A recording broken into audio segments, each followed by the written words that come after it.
وہ ملک معاشی بحران کی ایسی گہری کھائی میں تھا جہاں سے باہر آنا کسی معجزے سے کم ہو ہی نہیں سکتا تھا۔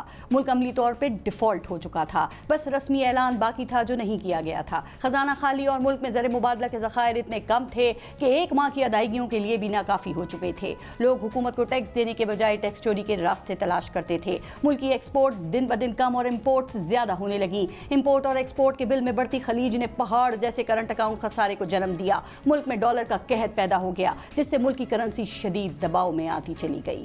بیرونی قرضے اور سود واپس کرنا بڑا مسئلہ بننے لگا۔ ملک IMF کے پروگرام میں تھا کہ ملک کی معاشی حالت کو دیکھتے ہوئے موڈیز نے ریٹنگ کم کر دی۔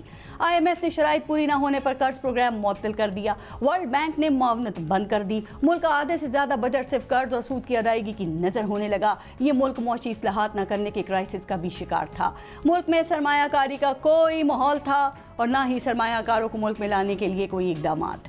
کاروبار شروع کرنے کے لیے درجنوں اداروں کے NOCs کی شرط تھی۔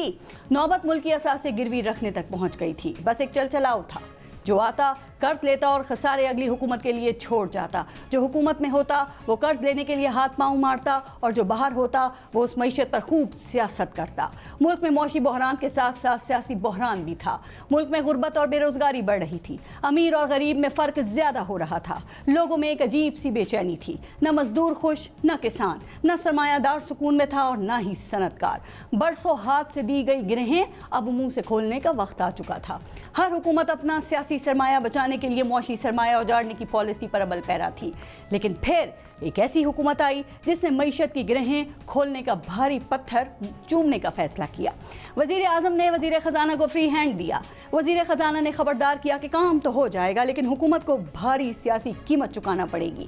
وزیر اعظم نے دل پر پتھر رکھ لیا، اپنی سیاست اور حکومت کے بجائے ملک اور معیشت کا سوچا، اور پھر ملک میں معاشی اصلاحات کا مشکل ترین کام شروع ہوا۔ پھر IMF نے دوبارہ معاہدہ کر لیا۔ سرمایہ کاری اور کاروبار کے لیے لائسنس راج ختم اور ون ونڈو آپریشن شروع کیا گیا۔ تمام سیاستدانوں نے معیشت کو سیاست سے الگ کرنے کا عزم کر لیا۔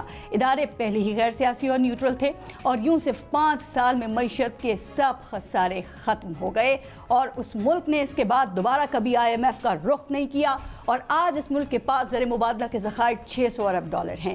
جناب، یہ 90 کے دہائی کی ہندوستان کی کہانی ہے۔